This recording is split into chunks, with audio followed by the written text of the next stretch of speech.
नमस्कार, मैं जितेंद्र नारायण सिंह हूँ।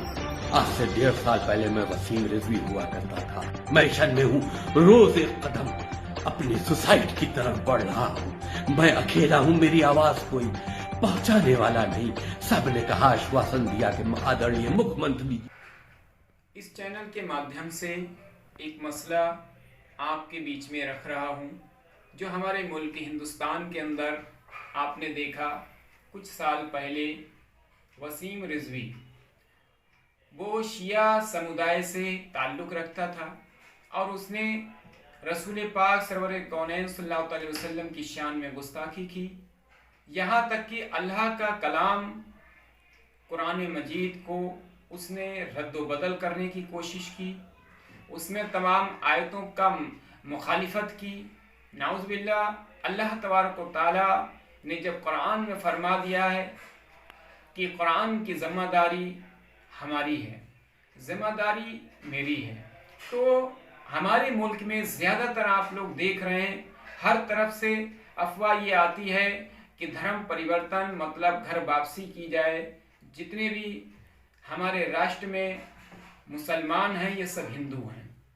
इस बात को लेकर उसके भी दिमाग में बैठी थी वसीम रिजवी के कि ये बात हम मुद्दा बना लें, कुरान को तब्दील करवा दिया जाए और यहाँ पर संविधान हिंदू राष्ट्र बना दिया जाए। इसकी बात तो हम हिंदू राष्ट्र की नहीं करते हैं, लेकिन हम मुल्क के मुसलमानों की बात करते हैं कि अल्लाह तबारक व तआला से डायरेक्ट उसने जंग छेड़ दी, डायरेक्ट वो लड़ने लगा। अल्लाह के कलाम से अगर कोई भी मुकरता है, कलाम में खामियां निकालता है, तो ये आप समझ लीजिए कि उसने शिर्क किया और वो अल्लाह से डायरेक्ट बगावत कर रहा है, अल्लाह से जंग लड़ रहा है। वही काम वसीम रिजवी ने करा और जब उसकी बात नहीं बनी, उस पर सब तरफ से, अदालत से, मुल्क से, यहाँ की हिंदू भाइयों की तरफ से, मुसलमान भाइयों की तरफ से, पूरी दुनिया की लोगों की तरफ से जब लानत और उस पर भेजी गई, तो उसने क्या किया कि अब जो है हमें मुसलमान के हमने खिलाफ गए, उनके कुरान के खिलाफ गए, उनके मजहब के खिलाफ गए और मदरसों के खिलाफ गए। मदरसों में उसने बोला कि मैं यहाँ पर जो है वो टेररिस्ट मतलब आतंकवादी पैदा किए जाते हैं। अजीब उसके ऑल फॉल बयानात रहे।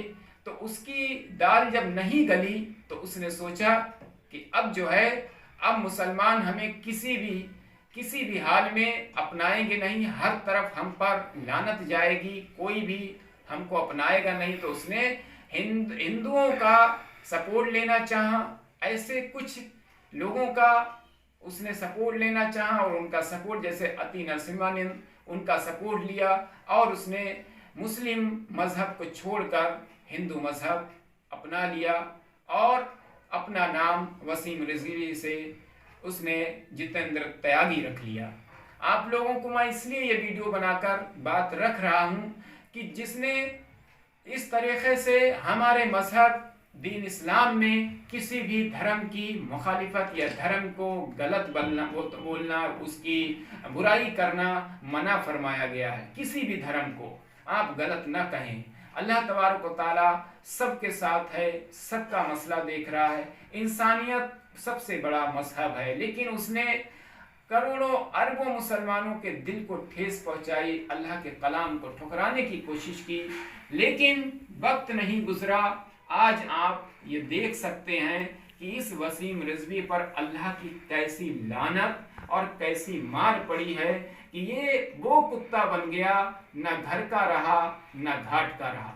अब ये वीडियो बना बनाकर हर कहीं अपनी पीड़ा, अपनी परेशानी, अपनी लानत, अपनी दुर्दशा हर किसी को सुना रहा है, लेकिन कोई सुनने को तैयार नहीं है। ना ये घर का रहा ना घाट का रहा। अल्लाह की ऐसी लानत दुनिया में ही पड़ी कि इस पर अब इसने यहाँ तक कि उन तमाम हिंदू मजहब के संत जनाब से भी इसने अपनी गुहार लगाई कि हमें इंसाफ दिलवाया जाए, हमारा मकान दिलवाया जाए, हमारा हमको हक दिलवाया जाए।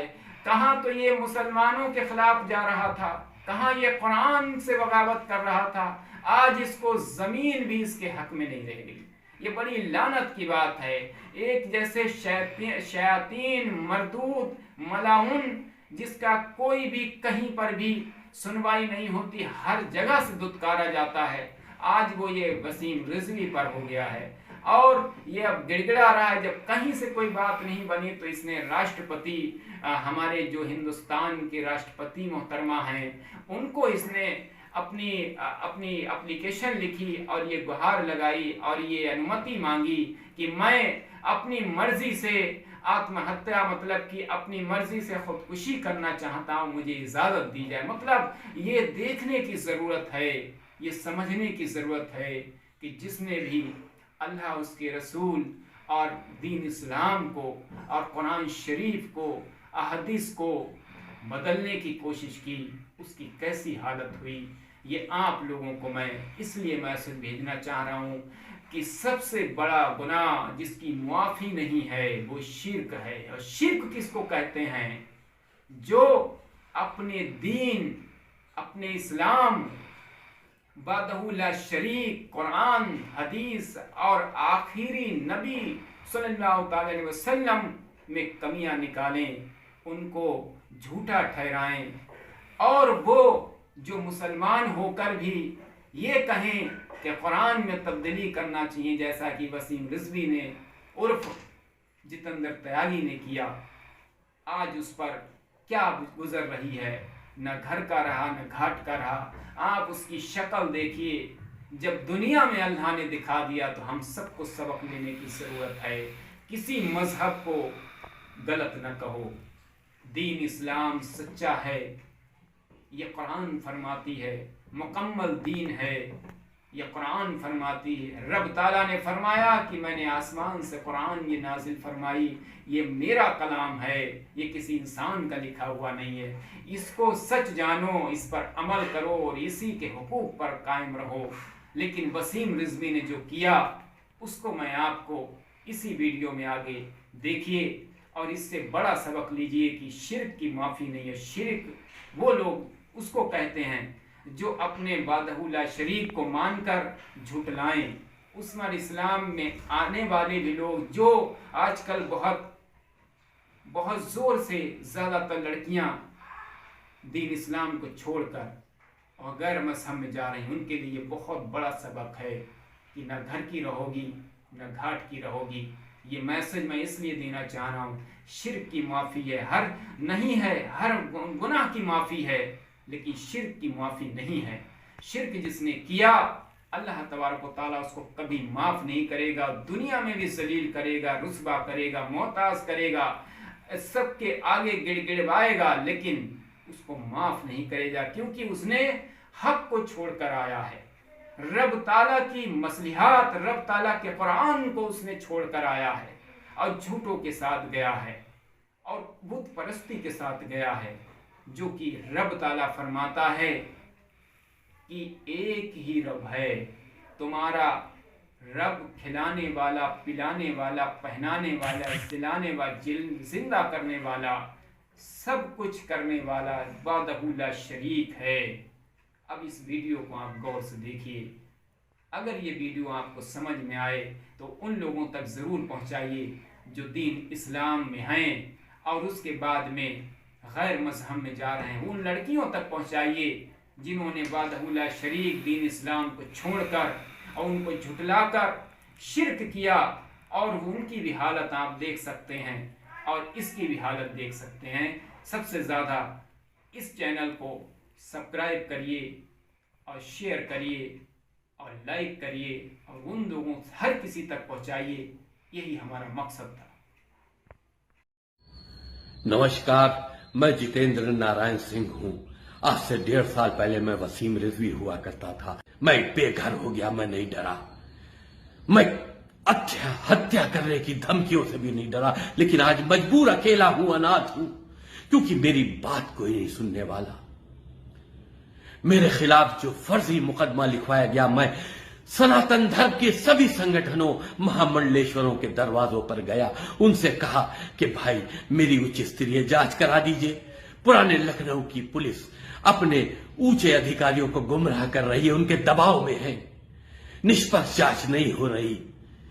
सीबीआई से जांच करा दिए ताकि दूध का दूध पानी का पानी हो।